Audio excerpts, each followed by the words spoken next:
Welcome to episode 209 of the Left Behind Game Club. This week, we play Impostor Factory. Let's get right into it. You're listening to the Left Behind Game Club.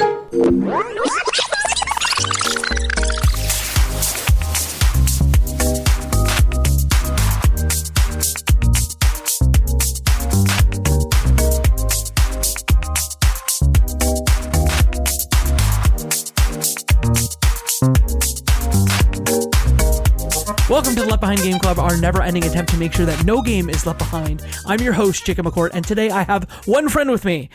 He is from the greatest story ever played. It's Dan. Hello, Dan. Hey, Jacob. Thank you for having me on the show. Yeah, you've been on this show quite a few times. Specifically, if you want to listen to the episodes that precede this one, you will go and listen to episode 19, which does not feature Dan, but is about the game To the Moon, and then 191, which does feature Dan, and it's about finding paradise. You'll be able to find Dan there. I think you've been on more shows, but as I look that up, why don't you tell folks where you can be found on the internet and what you're all about? Yeah, thank you. So, our show is called The Greatest Story Ever Played. We are a book club style show similar to Left Behind Game Club, except maybe a little more focused on story as our primary. And so each episode we do kind of a deep dive into a game, going with everything on there. And as Jacob mentioned in the To the Moon series, we've also got that going on our side. We've got a To the Moon episode without Jacob, but then Jacob and I did talk about Finding Paradise and then also Impostor Factory. And Jacob and I have podcasted many times over the years, so if you want more of us talking games, there's a whole lot in our feed. So much. And so if you want to listen to Dan, those are the episodes. And then also he was on an episode about Firewatch, which is number 89. So you can find Dan on numbers, at least with the Left Behind Game Club, 89 and 191. And then we've done a whole bunch on your show. So happy to have you here. And there is also an Impostor Factory episode in the feed for The Greatest Story Ever Played. So if you want more, consider this almost like the shallow end of, diving into the story. But if you want a deep dive on the story, go find the episode of The Greatest Story Ever Played about Impostor Factory. Without further ado, our game today is Impostor Factory. It's developed and published by Freebird Games. It's available on Linux, Mac, and Windows, and it was originally released on September 30th of 2021. We start the show like we start all of our programs with the fast pitch, a one-sentence description of the game that we are about to play. And Dan, as our guest today, I want to give you the honor of jumping in first and giving us your fast pitch. All right. My fast pitch is time loop simulation and feelings, I guess would be sort of my pitch for this. I mean, it's way better than mine. That, oops, you got a murder mystery in my To the Moon. I like that. So before we kind of set it up, this is the third game in a trilogy of games, which also have some side games in them too. So I think To the Moon is sort of a seminal, wonderful experience. And look, if you're listening to this episode and you've not played To the Moon, what are you doing? Please go and play that one at the very least. But I'd love to know, this game's only on Mac, Linux, and Windows. How did you play it? Because I played it mostly on a Steam Deck, and so I'm curious how you played this one. I played this on a laptop on Windows. So I probably like a year ago, I finally got a laptop that could play games, and so this is one of the first games I played on the laptop, and I would say overall ran pretty smoothly, which was a positive experience because when we did Finding Paradise, I played that on my Switch, and that did have some bugginess on the back half of the game. Yeah, it's a game that's made in RPG Maker, and so it looks somewhat, and like RPG Maker XP, which is sort of an older version. My understanding is now you can get RPG Maker in Unity if you want to, but so this is on like let's call it a 15-year-old engine, and so it is a little dated. Weirdly enough, on Steam Deck, it was frame capped at 40 frames per second, which is like a bizarre frame limit. Usually it's like, hey, 30 or 60 or 90 or something. Nope, 40 the whole time. And so just a strange, probably a strange limitation of the engine or, the way the game was put together. But on Steam Deck, it worked relatively well. That's not available on Switch for this one, though. That's funny that it for 40 frames per second. That's interesting. Did you for To the Moon and Finding Paradise, did you play those handheld also? No, I think I would have played the original To the Moon. How would I have played that? Because I didn't really have a gaming PC at the time, so I probably played both of the first two. The first one for sure I would have played on Switch. I don't know about the second. Okay. I played To the Moon on my phone, and then I played Finding Paradise on Switch. So it was kind of weird going to a laptop this time. Like, did you play on keyboard or with a controller? Keyboard.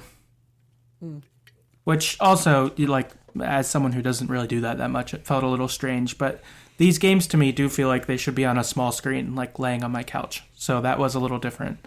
Playing this 100%, and they're relatively gameplay light. So let's kind of set up what sort of game this is. I think it is fair to call this a narrative, sort of a narrative focused game. It's almost a walking simulator, but like not in the traditional sense, because when I think of a walking simulator, I think of something like an Edith Finch or Firewatch that is first person, where this is very much in the ilk of a Super Nintendo RPG, but you only walk around, interact with things, and story sort of washes over you. Yeah, I think that's really well said. I just always take it back to like Pokemon Red. It looks like Pokemon Red, except it's a walking sim, essentially. For sure. 100%. And this game, it sort of continues the tale of the series where we'll get into it in a second here, but this story always tells sort of a story at a very high level about Sigmund Corp and about a doctor or set of doctors, sort of centering around a doctor named Neil Watts, who is carrying out research and has the technology that allows people to go on their deathbeds back into their memory and sort of relive their lives and relive them making a key change or living sort of an idealized version of their lives. So this one, the setup is much different. If you watch the trailer on Steam, what you'll see is that it actually kind of is set up as a murder mystery, which is weird and interesting. But you play as a character, Quincy Reynard, who sort of comes up to a mansion for a party. It's owned by Dr. Yu and Dr. Hayes, who run the Yu Hayes Foundation. And that's sort of when you, at least in the trailers, you see that there has been a murder. But I don't know how you feel, Dan. The murder part is sort of just the opening and a way to differentiate from the other two games. It is definitely not an entire game about a murder mystery. Yeah. I was really surprised by this. So, as you mentioned, the trailer tells you about this. But for me, I didn't watch any trailers just from my, liking the two previous games. I just bought this with knowing absolutely nothing other than that it's in the To the Moon universe made by Freebird Games. And so when there was a murder really early on, I was like, whoa, this Freebird is really changing what they're doing. And I don't know. For some reason, that made me excited and interested, even though it felt like a departure from what we saw. As in the much as before. these games deal in death, I think that they often take, I don't want to say an infantile, but there's definitely like a very family-oriented approach to these games, or at least that's kind of the feeling I get on the surface a little bit. So to have it open. Obviously it's about death, but I don't really think we see murder. Maybe there's a murder bit or a murder joke, but to have it be the center of the opening seems like a bit of a stretch for Freebird. Yeah, it's more intense. I feel like death maybe seems more peaceful almost in the other ones. And so this was pretty different. You're like, oh, okay, we're doing something a little different, it seemed. Yeah, I think the gameplay on this is wildly light. It's even lighter than the other games. In the other games, there was like a little puzzle sequence that would sort of add a little bit of gameplay, but this one is truly just make your way from point A to point B and collect these spheres. And what these spheres do is they just make sure that you experience every piece of dialogue that the author, Freebird Ken Gao, wants you to see before you move on to the next phase. But I think for the most part, what we're going to do today is sort of go through the story at a high level, both sort of spoiler free and then, break the spoiler wall, as our friend Dave Jackson from the Tales from the Backlog would say. So maybe what I'd love to do with you is start on, the story at a high level, and then we'll get into spoilers and the twists and then how it fits into the game's trilogy narrative. Perfect. Sounds great. So we quickly learn that the murder at the mansion is maybe not exactly what we thought it was. You, as Quincy, will essentially go through different rooms in this very small mansion, and then discover that you are in a time loop, and this time loop actually is initiated by you washing your hands in the bathroom. Every time you do it, you go back to the start of the party, and then Dr. Yu and Dr. Haynes end up murdered in a different spot in the house. And this whole thing, you end up seeing multiple versions of them, multiple versions of yourself, and then you find out that this actually is a simulation, and that you actually, once you've experienced that, Linri, who is one of the other characters you're interacting with, she actually identifies that it is a simulation, that she needs to work some stuff out with the simulation, and then essentially sends you back to her childhood to sort of experience it. Which at that point, this is very to the moon coded of, hey, we're gonna have you go through somebody's life that has a painful thing or has a difficult thing, and you find out that Linri, the character who you've experienced this time loop with, has a rare disorder that sort of affects her, and it's insinuated that at any point her condition can get worse and she can die, which drives her to be the best that she can be. Wanting to figure out a cure for her disease, to understand the brain, and with that, you kind of understand her a little bit before your character Quincy and Linri meet for the first time in their memory, in the simulation. Yeah, I thought this was interesting. So I guess I don't know if you remember this or not. So this game is broken into 3 acts. Did we do that in each of the other games too? I don't remember there being distinct acts like this. Okay. I couldn't remember. I was like, is this a thing they always do or not? It felt familiar enough and worked, but for me at least. But yeah, like you said, Act 1 is really different from your Freebird experience, right? You've got time loops, you've got murder mystery, there's a simulation. Like it all felt pretty new and maybe a little wacky and that kind of stuff. But then, like you said, once you dig into the characters, Act 2 brought you back to that familiarity of, because there's always this like silliness, I use the word infantile in a way to just describe the fact that we keep it pretty like G-rated before this, or pretty PG rated rather. But there's always like a childlike whimsy here, and that usually comes about in some of the comedy. Like there's fun bits often. Yeah. Well, and I think in the 2 previous games, I feel like Neil Watts was one of like the silly things that kept going on. Is he always had something goofy going on. Like it seemed like his partner, whose name I'm forgetting right now, she was maybe the more serious coworker, and then he's like always being a goof. And so it was interesting seeing that Ava Rosaline. Ava Rosaline, yes. Yeah, Dr. Rosaline. Yeah, I felt like she was more serious, and then Neil was like your silly coworker in the previous 2.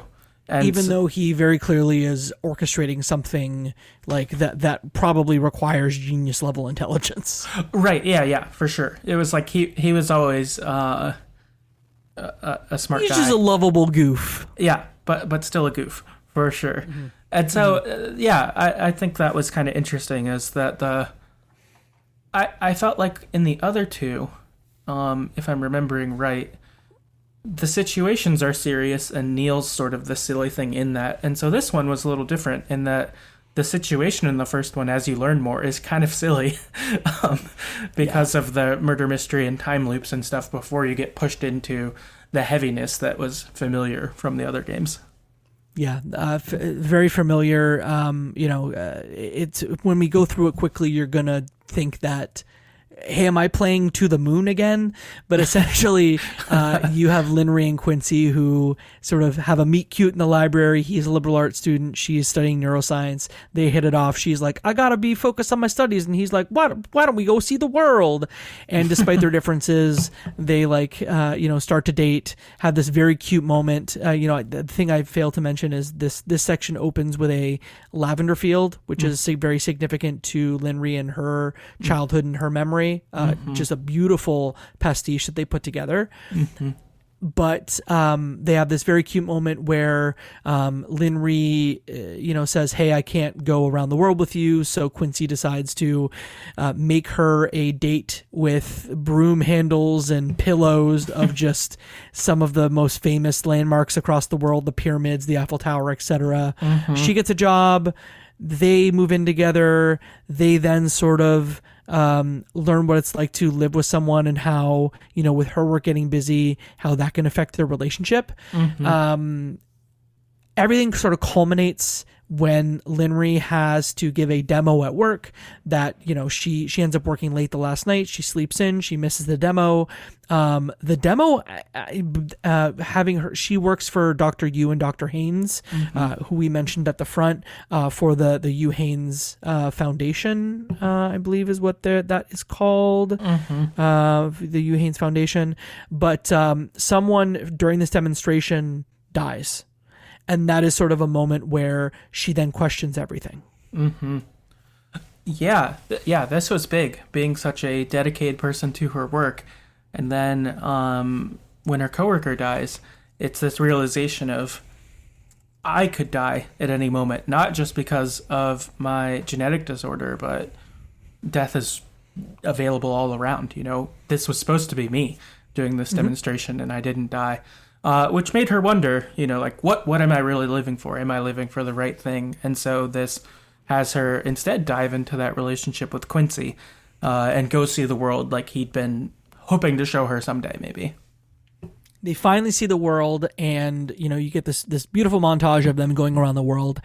They come back and find out that that she is pregnant, which obviously throws both of them into a tizzy. She has a condition that could affect either her or the child. And so they have to make this impossible choice, which sort of becomes sort of a narrative foundation for what's to come. But the choice is either, later in her pregnancy, she either needs to have the child early and not risk her own health, or carry the baby to term and potentially risk her health.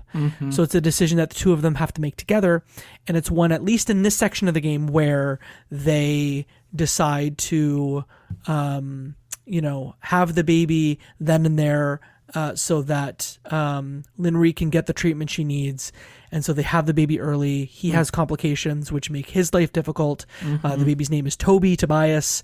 And from there, it kind of just tells the story of what their life was like with Toby, which is basically Toby had a very challenged childhood and then eventually passes away, after being in a wheelchair and having a ventilator and, having a supportive family, but still he ends up passing away, which is tragic. And that just eventually causes Quincy and Linry to, weirdly just like kind of go their own separate ways. It's just kind of like at one point they split up. Linry dives into her work, Quincy does his own thing.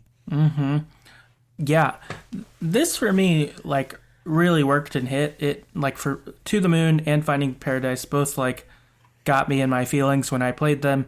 I definitely remember crying playing To the Moon. I'm not 100% on Finding Paradise. I think I did also. And this one brought the same. So this one brought the tears. This decision like being such a forefront thing of what do you do as a parent, and then seeing the results of that, how horrible, what an awful thing for anyone to go through.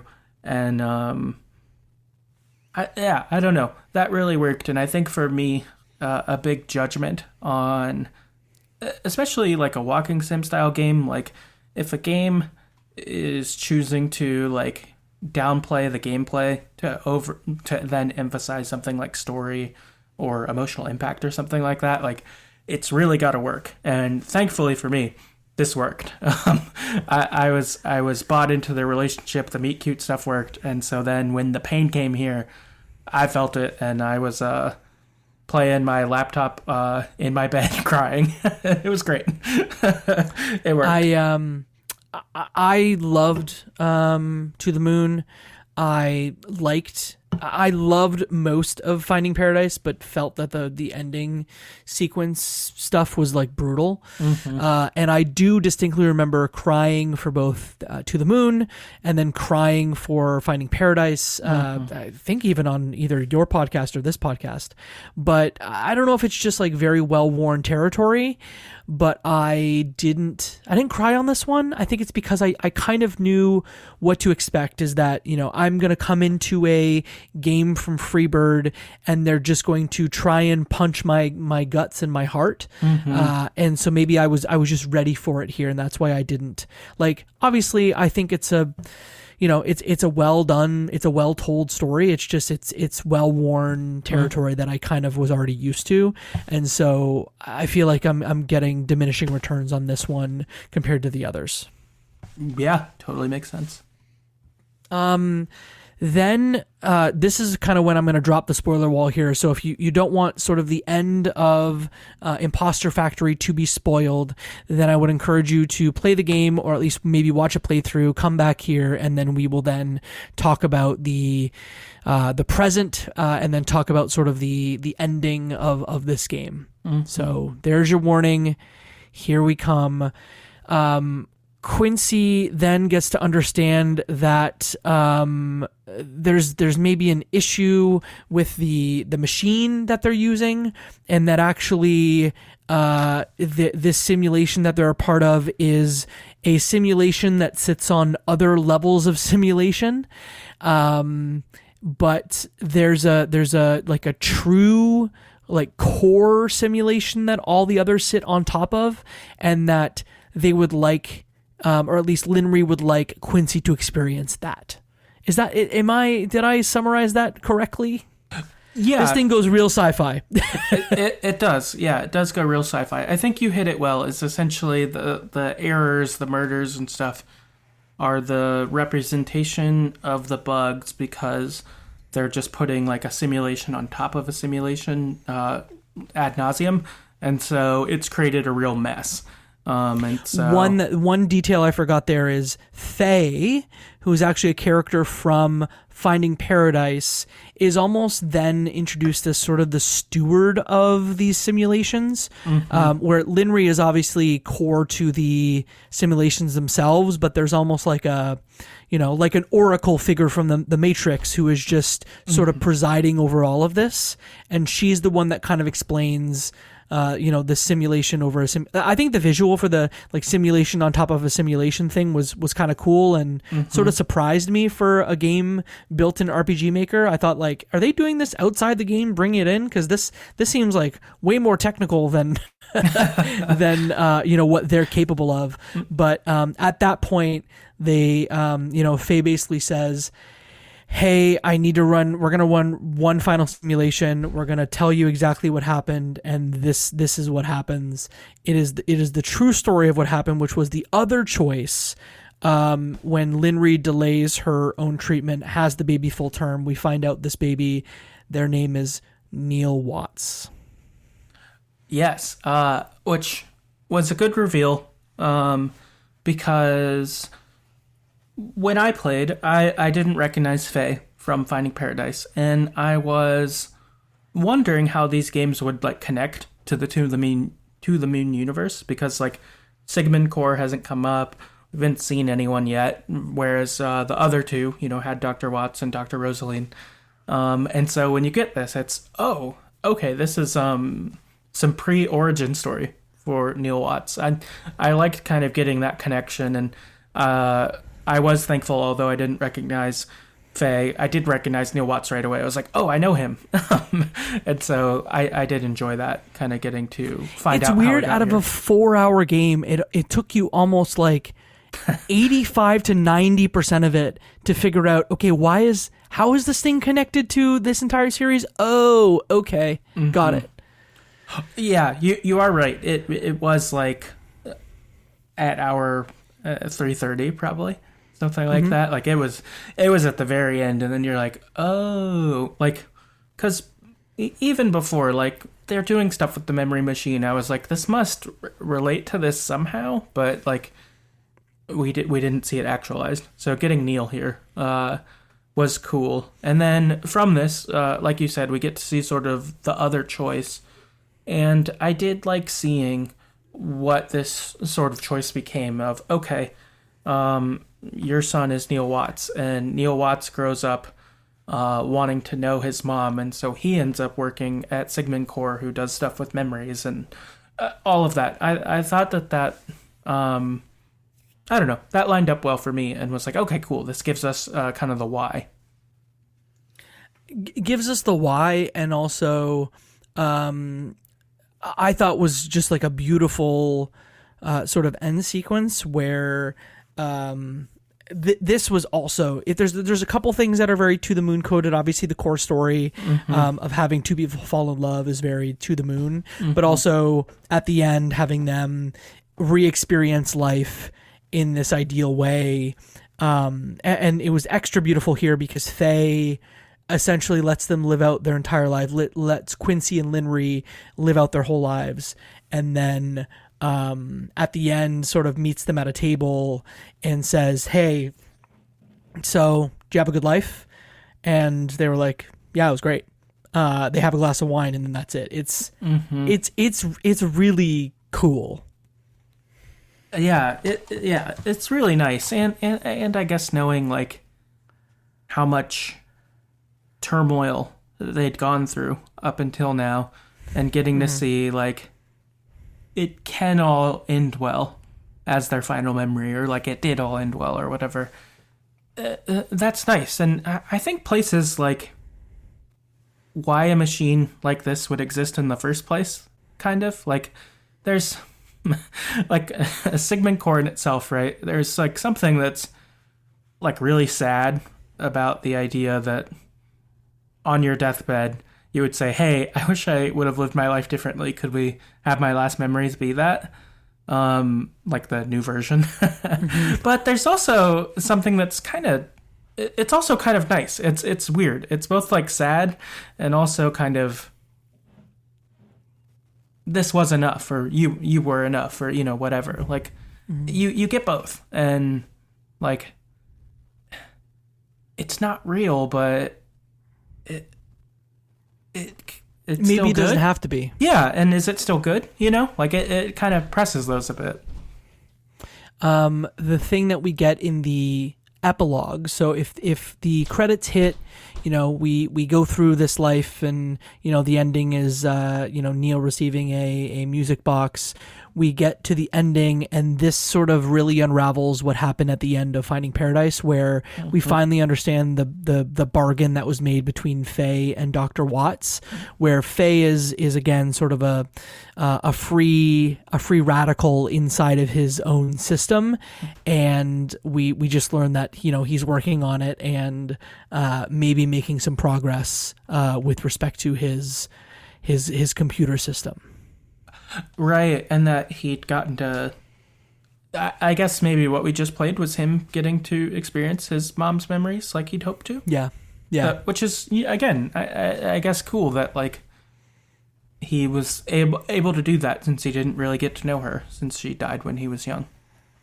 I just don't know, like, I do want to ask you how you felt overall about this thing, but I just don't know where we go from here. So we're left with like after the credit sequence and after this end sequence, we get the thing we always get in these games, which is sort of a list of the episodes and the mini episodes and things. And clearly they're going to make another one of these.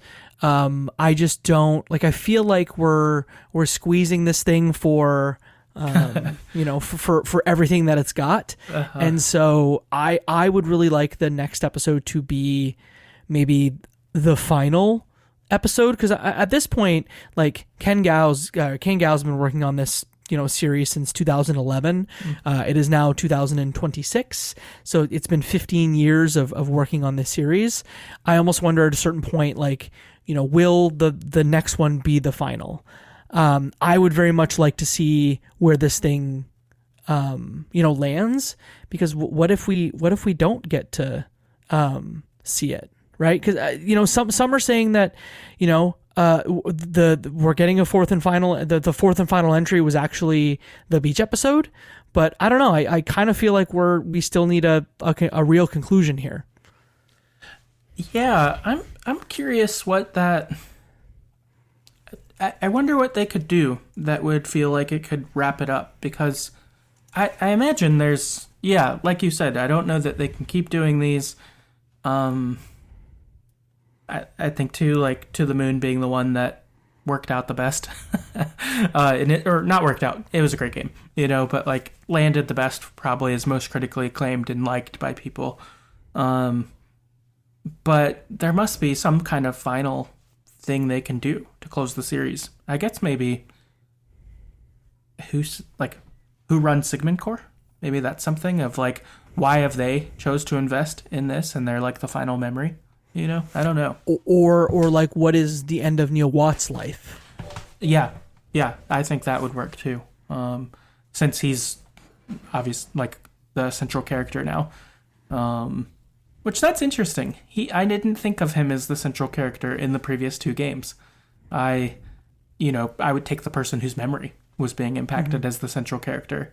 But then this sort of flipped that script of, no, this is actually Neil Watt's story, and you've just gone on a few adventures with him.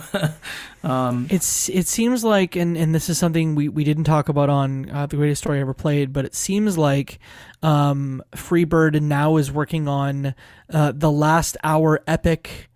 It's a game called The Last Hour of an Epic to the Moon RPG, where you are going to get the final hour of a turn-based RPG that features Neil, Ava, Roxy, and Rob. Not what I would have wanted here, but I guess that's what we're doing. Weird. Yeah. That is unexpected. I would not have... If you'd told me there was anything else happening, I wouldn't have guessed that. I'm gonna send you the Steam page to take a look at while I kind of give you my overall thoughts. I think that you could probably tell from my demeanor here that look, I love To the Moon. I think Finding Paradise has issues, but I like most of it. Diminishing Returns, the Texas Challenge. We've kind of seen this game style again before in the past games, and it's super gameplay light. So it's really something that, unless if you need to play To the Moon. I would say if you loved To the Moon, give Finding Paradise a shot, and if you liked or loved Finding Paradise, then go for this one. But I find if you you can kind of get everything you need out of To the Moon. To the Moon is this like sort of singular experience that if you want to play it, you want to leave it, you can. This game is not without its issues, so it's not something that I can wholeheartedly recommend. But if you get through the first game, you want more, you try the second, you like it, you might as well. You're kind of committed here, even though this thing is like, it's kind of barely a game. It's really a visual novel that you just sort of thumb through. Okay. I just looked up the link you sent me of the last hour epic. That is not what I expected at all. Oh my gosh. That that is so different. Weird. I mean, I guess that did they know we were complaining about the lack of gameplay on this one compared to so that one seems like you would go full the other way then. Weird. Yeah, maybe this one's actually just secretly like a, hey, this is actually the fourth game, and it's, I don't know. Interesting. That is very strange. I feel like I know neither of us have played the beach episode, but I feel like when we did Finding Paradise, you'd mentioned that's kind of an anime trope. Is that right? Yes, it is. Okay. I wonder if they just keep playing out sort of different tropes through these games. Like if we, like taking a further step, not that we'll do it now, but like, are these games, do they all have something that's kind of like that off of To the Moon? Or like is this one something that's supposed to be different than To the Moon, but we haven't like, you know, or is Bird Story, you know, maybe it's the side ones that get to be something pretty different, but it's in the universe. I don't know. At one point, Ken had said that they were working on a movie for this as well. Oh. But again, it's been, I think, years since we've seen an update here. So, Okay. Maybe someday we'll get the conclusion that we are looking for. Yeah, maybe. That is a wild turn. Yeah, strange. Yeah, I think overall, thoughts on this is I like this game. I think it worked more for me than you, but I would still put it kind of in the same realm of your Finding Paradise, where they're both solid games, you know, somewhere in like the, I don't give grades, but like a C. If To the Moon's an A, these are more in the C. They're worth playing, but, you know, not go out and play it even if you're not sure. To the Moon, go play, no matter what. Even if you're not sure it's for you, I think you should.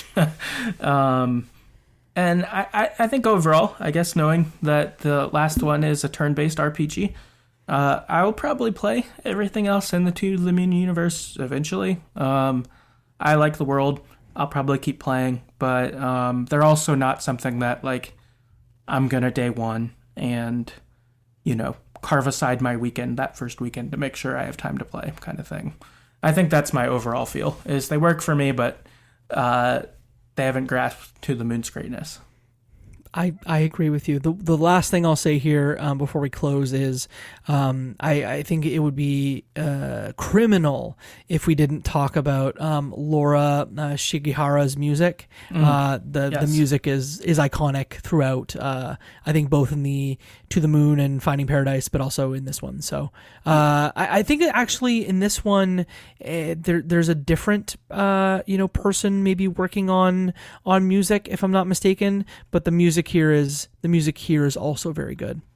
Yeah, that's a good point. That's good to call out. I don't think we even talked about that on the other episode.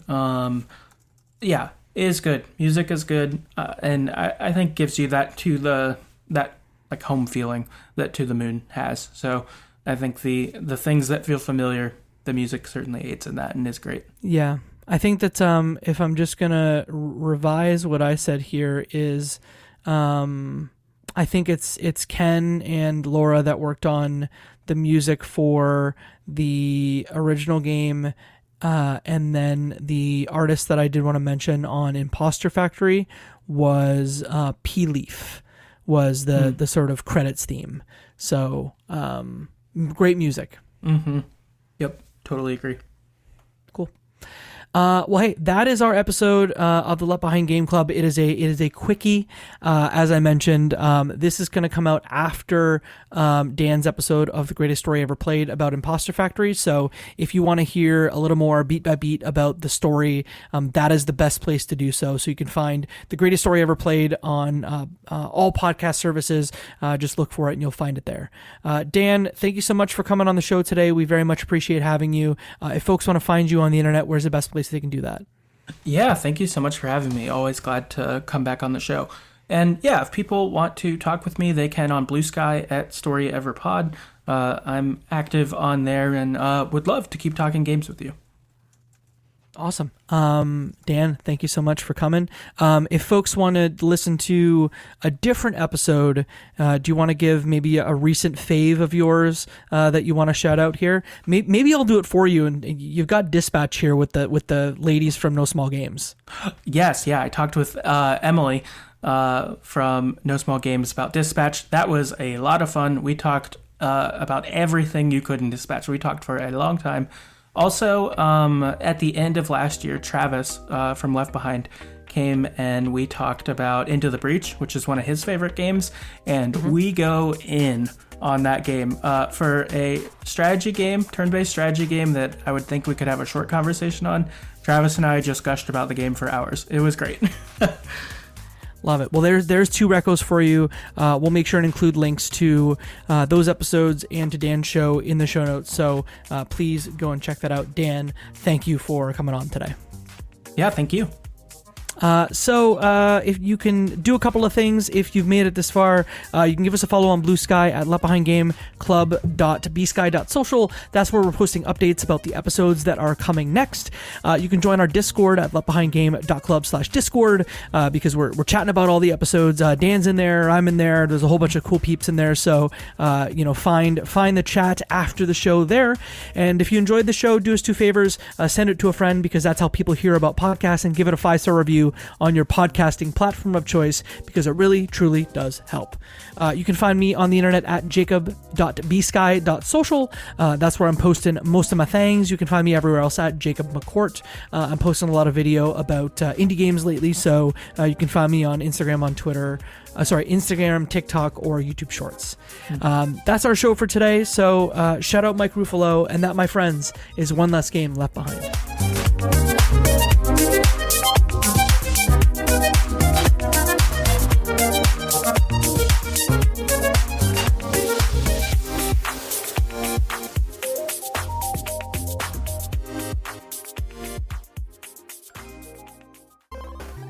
You ever notice how some games don't need 100 hours to leave a mark? Absolutely. I'm Michael. And I'm Marcus. We're the host of Tiny Game Chronicles, a podcast that celebrates games that are small in scope, but huge in heart. Every other week, we dive into games that you can finish in a few hours, but think about for days after. We've been exploring these hidden gems, and every time it feels like uncovering something extraordinary. So whether you're short on time or just love discovering new worlds, join us. Listen to Tiny Game Chronicles on your favorite podcast app, or catch us on YouTube. Tiny Game Chronicles, where every other week we discuss games that are quick plays, but epic journeys. Do you feel like you're the only person in your circle who wants to go deep about video games regularly? We were like that too, until now. Welcome to Crossplay Conversations, the brand new bi-weekly topical video game podcast from Luke Lewis, Joseph Hooper, and Jacob McCourt. With many years of breaking it down separately on shows like the Left Behind Game Club, Player Podcast, and Lukewarm Games, the gang is finally coming together to publish their gaming group chat in audio form every other week. Expect roundtable reviews of the latest games, profiles of upcoming indies, and insightful conversations about essential topics in the video game industry. All with a mostly positive, insightful, and fun style. Help us out by subscribing on your podcast platform of choice to get the first episodes delivered straight to your feed. And follow us on Twitter at Crossplay Convos for updates about the show. Cheers and happy gaming. Do you find yourself playing older games and wishing that there were new discussions about those games? Enter Tales from the Backlog. Hi, I'm Dave Jackson, and on each episode, I'm joined by a guest to break down those games that may be stuck in your ever-expanding backlog. Each episode looks at one game in depth, focusing on mechanics, story, music, and other aspects with no spoilers until a clearly marked spoiler wall in the middle. If you've played the game, go ahead and climb that spoiler wall and enjoy in-depth story discussions, and if not, jump out when we warn you and maybe go play that game for yourself. We have over 100 episodes in the feed, everything from Disco Elysium to Tunic to discussion episodes about how to get into horror games, and if games actually need to be fun, or if they have more to offer. I guarantee that there's something in there for everybody. Once again, that's Tales from the Backlog, available wherever your podcasts are found.